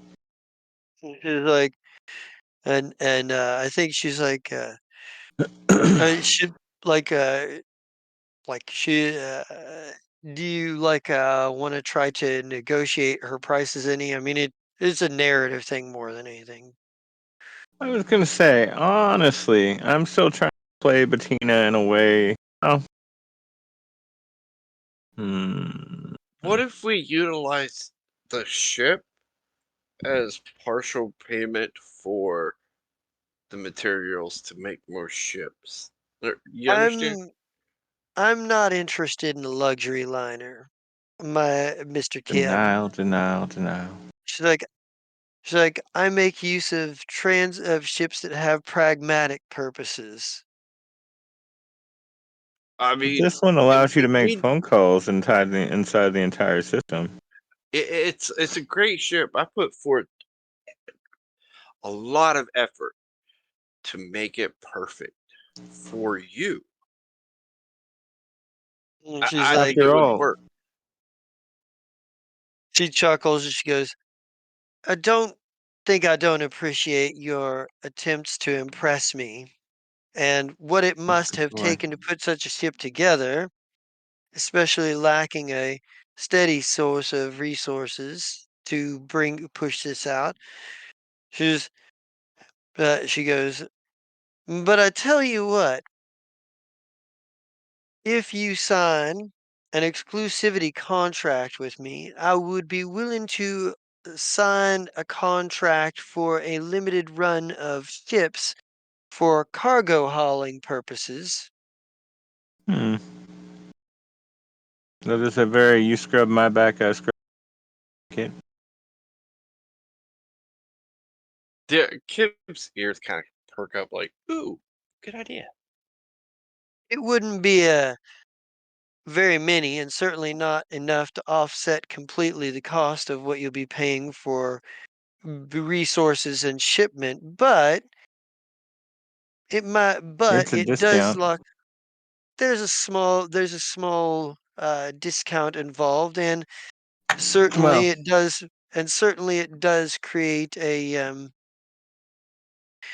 certainly it does create a business relationship. And if anything goes wrong with the transports we use to transport your materials to you that you have built, well, then it's a shared responsibility now, isn't it?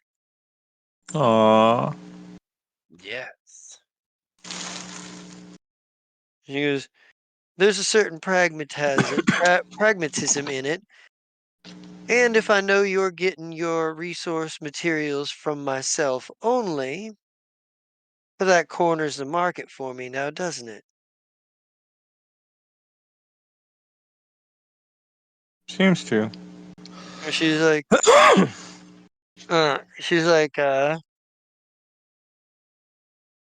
it seems like this could be a beneficial arrangement. I'll send some paperwork um, in your direction. She says, you can have your legal department look over it. Certainly mine will have it prepared. Finer points of details.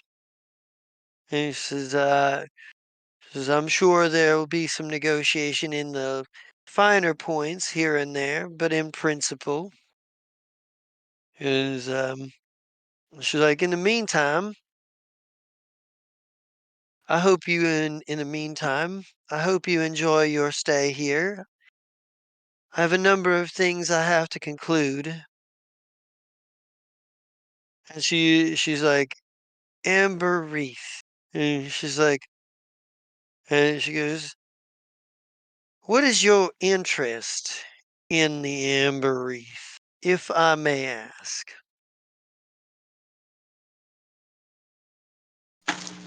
Answer them, kid.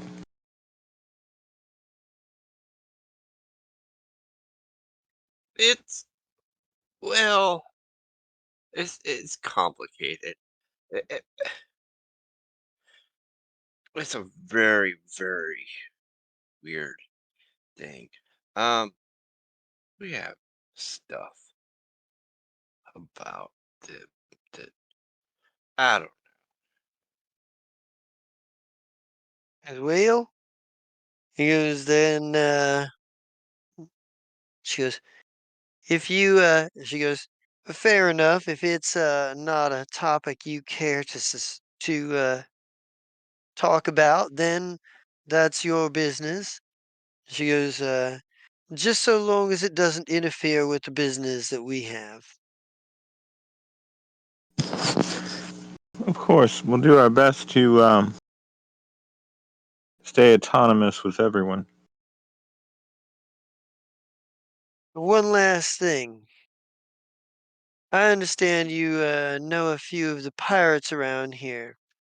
Might be in your best interest to speak to them about Clemlin mining ships that might be heading around. Hmm. We wouldn't want an errant, reckless profiteer to stand in the way of our business arrangements now, would we? Not most of the time. I find they happen to pay them.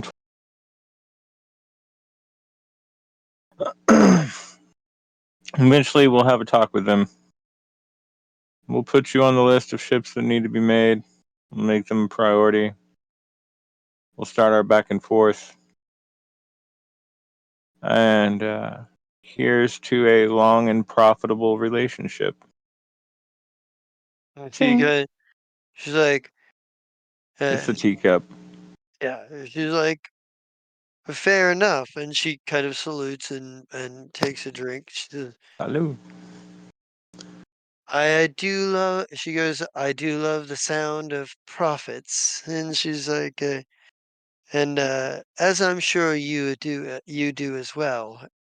And I must attend to some of those profits, as it were. She's like, Okay. she goes, my butler will show you out.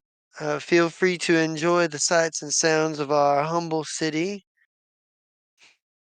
And she's Yeah. like, Yeah. and TTF then. And we get up and yeah, go. yeah. So she goes about, you guys go about. All So right. You yeah, spend the next day looking for treasure. I mean, not treasure, cargo. all right. I need ports of call, which is thankfully somewhat closer than I at hand than I thought. Now I need do do do do do.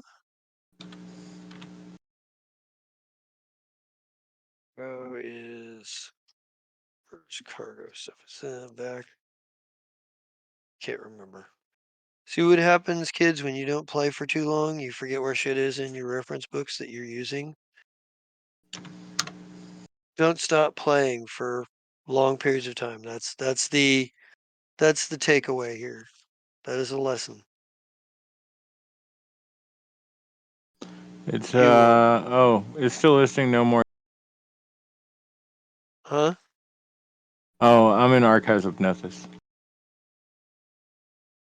Find cargo lots, a single lot, blah blah. See detail. Oh, there we go. 166. So the DC is 10 plus 1.5 times your character level.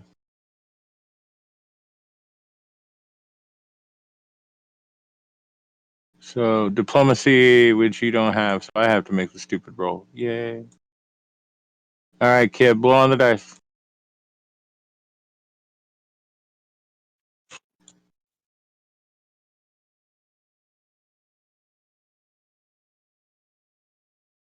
$21. All right. So, uh, give me a second. You're fine. Need my, need my glasses. Be right back. Jinkies. Right. Actually, I have proficient. Prof, Profession well, merchant now. yeah. Well, then you can also make a roll, and we'll. I forgot you were going to do that when you raised. Oh, yeah. Yes. Okay. So I gotta look at what the roll is here. Results on success. Roll. Virgo. Let's see.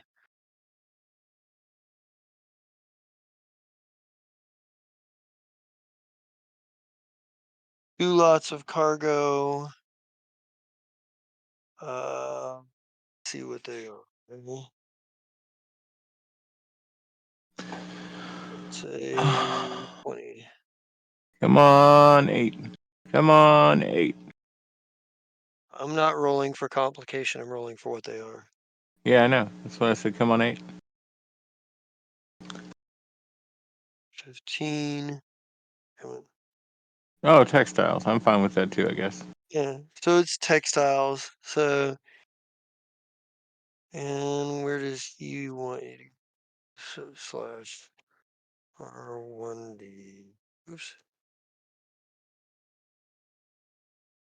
10. That's 3.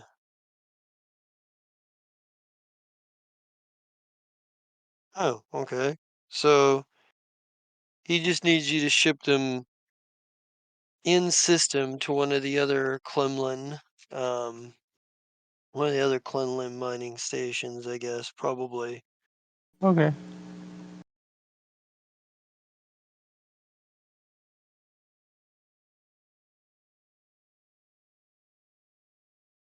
17.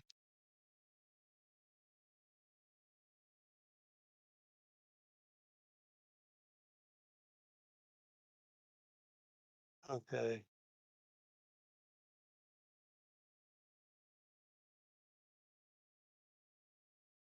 All right. So, what is that? Okay. So yeah, it'd take you how many days in the system is 1d6.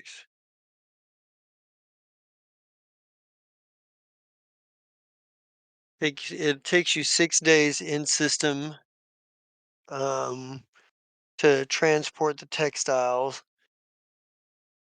And let's see what cargo sell price it is.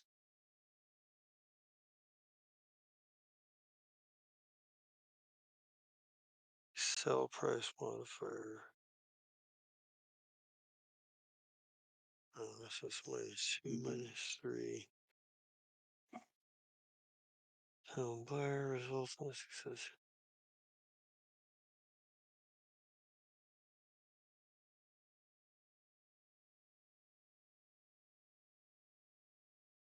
Here goes sell price. First the base by rolling a d8. Okay. That's what I was looking for. See?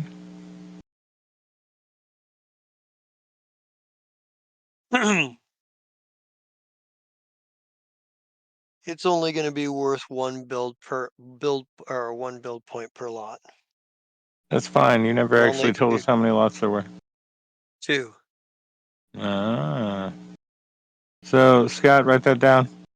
Kib, you write it Two down too. 2 build points. And part of what happens here is that for one, textile is sort of common thing. And for two, when you run across the buyer is telepathic and they don't trust you. So they're not willing to pay as much as they might have. And the only reason they pay 1 build point per lot is because that's the minimum. Because the totals would have been a -3. I'm like, yeah, no. It's a minimum of 1. So you made 2 build points shipping some textiles.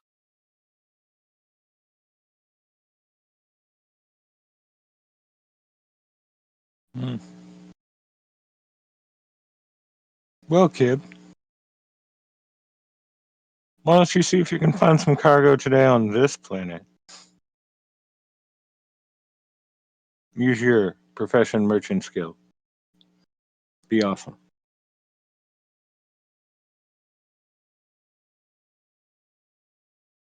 All right. Let's see. Let's go back to 166. It's like 1, 4. It's you only find 1 lot this time. Come on, 8. Why do you want it to be machinery so bad? This machinery is safe.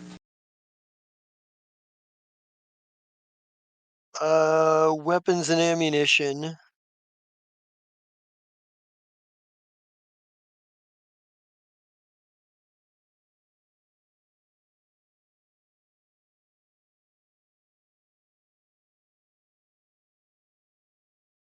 And it'll be, you can sell them to somebody on your own station, Nice. which will take you 12 days to get back. And the sell So, price, 12 and 14, 20, 28.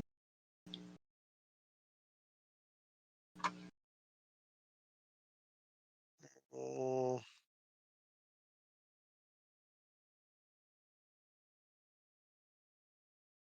one build point.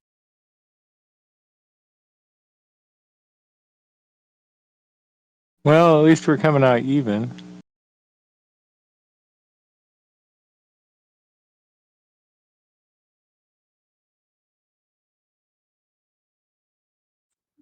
So we go out there, come back, and made 3 build points. All right, that works. Yeah.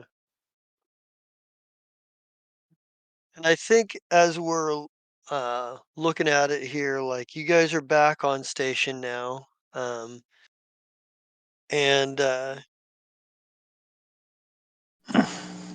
you get um and as you guys are kind of like going back in, you're up at the like you're back at in ops in the ops station, maybe talking and doing your thing and doing your thing and what have you. I was trying to think what was the other thing I was gonna do.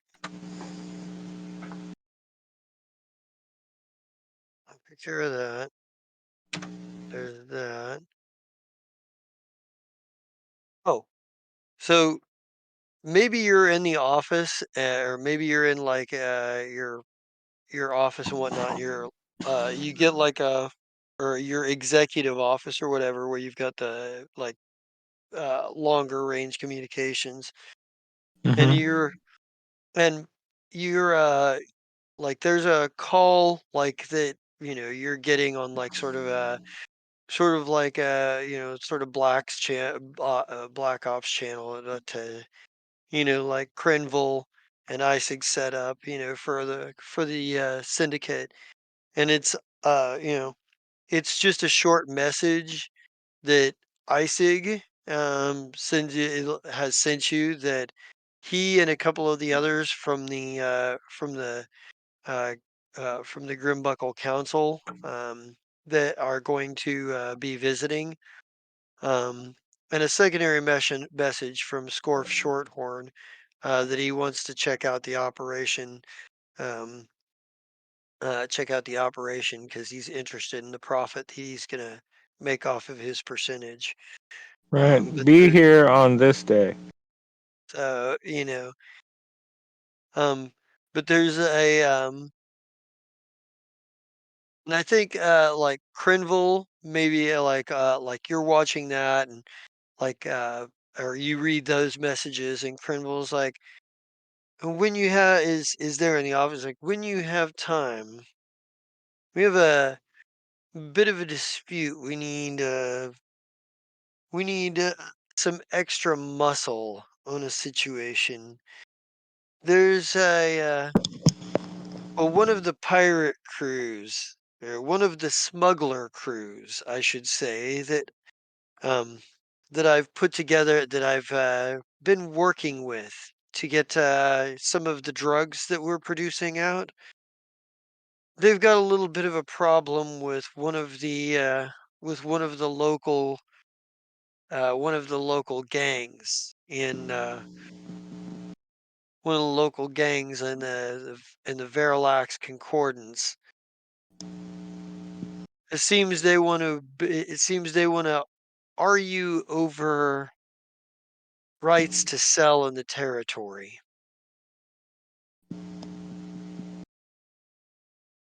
There's a couple of ways you could handle it. You could go there yourselves and negotiate some way and find some way to negotiate that criminal that this gang comes under the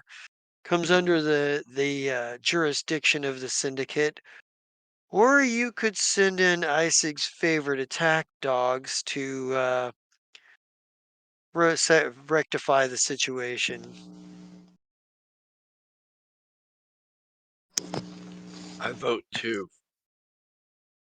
You're his favorite attack dog. No, Captain Vard and his crew. Oh, those guys. Whatever. Okay. I mean, I care way less about them dying than Kib, so I guess that's a good idea. Or, you know what we could do? We could turn You it just look into the local authorities gangs. Bunch of newbies trying to throw colors to prove that they're grown-ups. All the while knowing that they're just going to work themselves to death being grown-ups. I don't know why anyone would ever do it. Anyway, where were we? So, hmm, she does owe us a favor. who does. Sestra. When does she owe you a favor? She said anytime. For what? Her services. Don't worry, I know I still have to. Oh, if you gotta, yeah, for hiring. Hmm, Yeah, she's not gonna do stuff for free. You could hire, you could arrange a business deal to have the Accord go down and deal with them. right. Be like, It seems a little bit like overkill hiring mercenaries to go deal with a gang problem. depends on how much it costs. All right, let's just go ourselves. Come on, kid. Street thugs. As you're, as you, I mean, as you're Hey, getting Accord, we're ready, gonna pay you to escort us. If we get shot at, you should. Okay. See, we did it, not the Accord. so the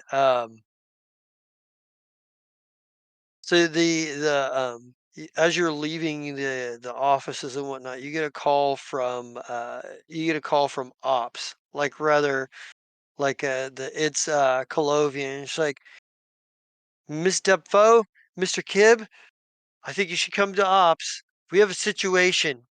We're in ops. We turn around. Okay.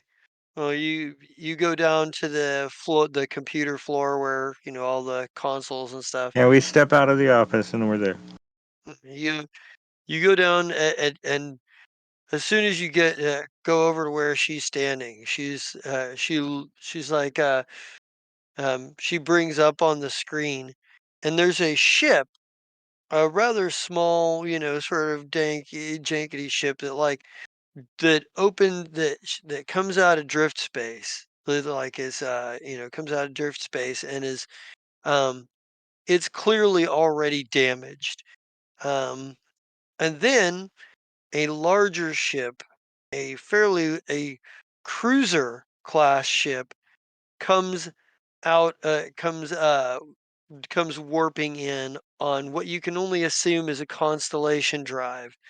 Um but it immediately, like the small ship is in the process of hailing you, like it's like, station, freewheel station, I could use some help, but we need help. They're coming, they're gonna take, and it's and the guy at the helm is a human, but you can see in the Escape pods now. background, Go, go. you can see like a couple of like androids, and the big and as soon as this ship comes through, as soon as the message comes through, there's like somebody yells, they're opening fire, and then we see on the view screen like a whole lot of gunfire, for a whole lot of fire coming from the ship, um and raining down, and a missile manages to strike this ship and just blows it up,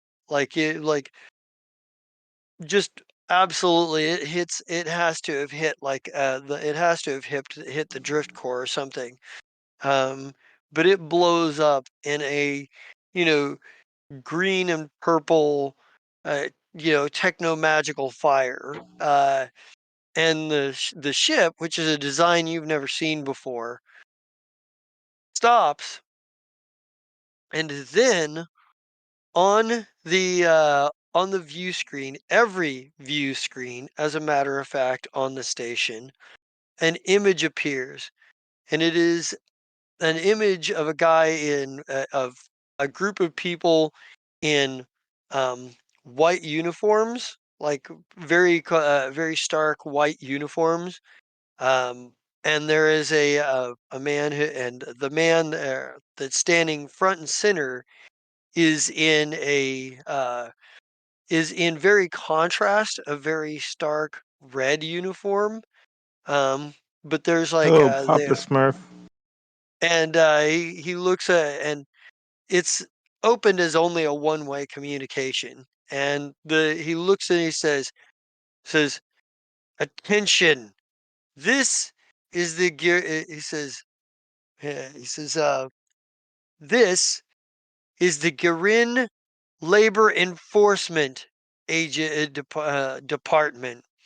It says, "All unauthorized theft of labor equipment from the Garin Empire will not be tolerated and will be dealt with extreme force. This message goes out to everyone who would be aiding and abetting the theft of Garin labor equipment on this station. And 7 Regal 7, if you're out there, if you're listening, we will find you and we No, will you crush won't. you." And then like the image flicker, and then the image like changes to a logo, like the Garin Imperial logo, and for a few seconds before it flashes back to whatever was on the screens before, wherever they were at. And that's where we're gonna end it. Right. No. Um, We end it with the fact that I'm flipping off the view screen even though they can't see me. There we go. the but let's get our sign offs, and let's get our sign offs so we can call it an evening.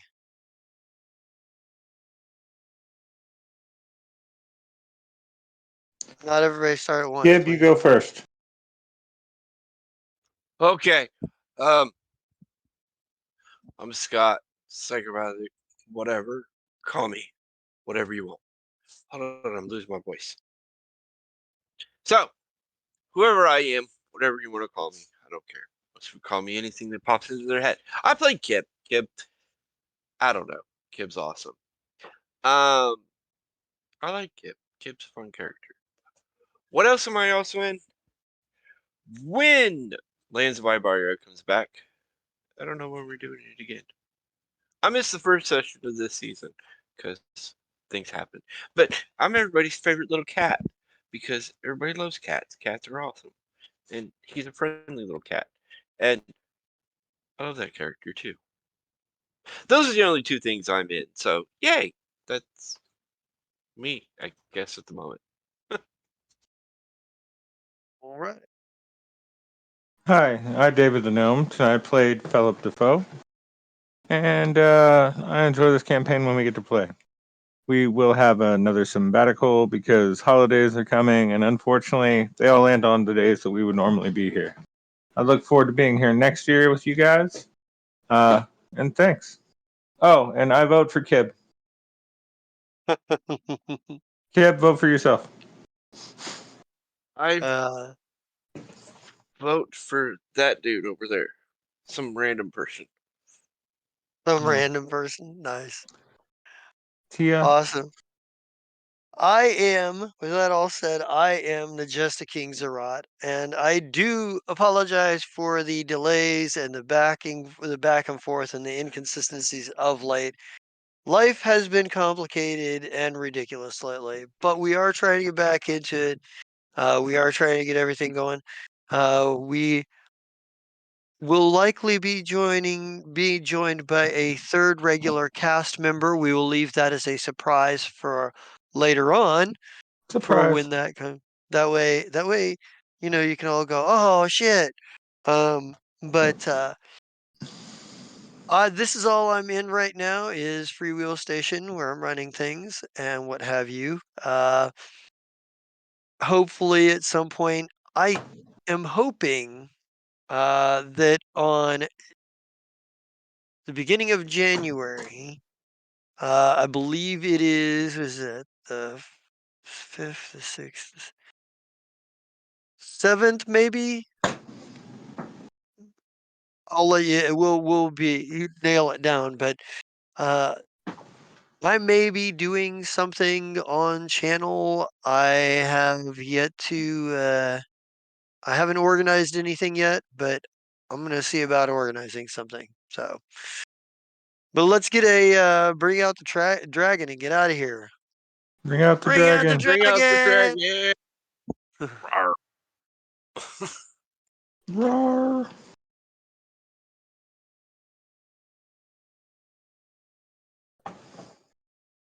Good night, Scott. I don't know what Christmas is, but Christmas time. Oh, I don't want to get struck. I don't want to get struck there. You I don't know. Does he know? have to be real careful about the songs you do, even if you're parodying them.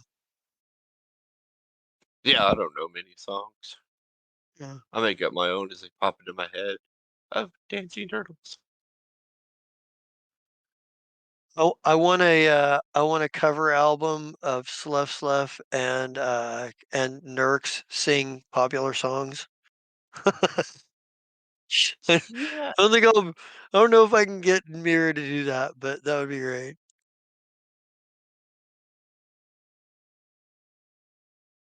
Yeah. Slef and Nurks sing the hits. Yes. That would be cool. That'd be entertaining. What in the world happened?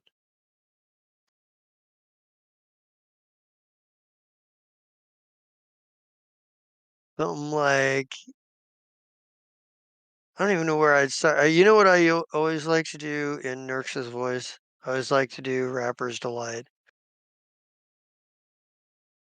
And we are still going somehow. Yeah. But What I it was thought. like Hurry. well, here's Oh. something for you. Here's your Easter egg. We'll do the Nurses Rapper's Delight. Say, I said a hip, a hop, a hippie, a hip hip hop, you don't stop a rocket to the bang bang boogie, set up jump the boogie to the rhythm of the boogie beat. Now what you hear is not a test. I'm a rapping to the beat. And me, the groove, and my friends are gonna try to move your feet.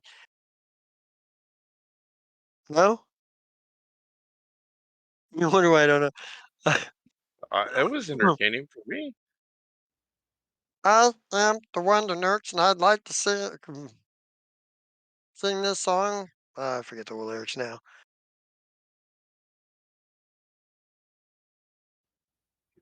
Um,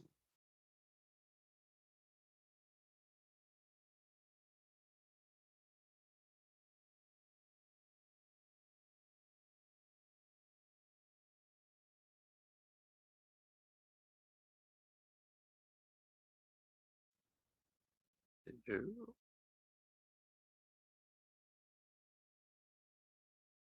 Conflict resolution. We're flying. We're high. We're having some fun. Conflict resolution.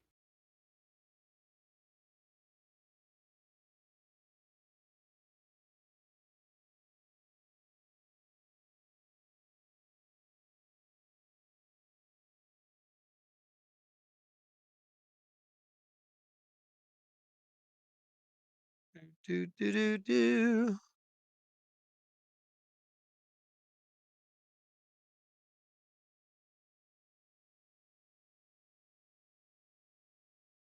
Hmm.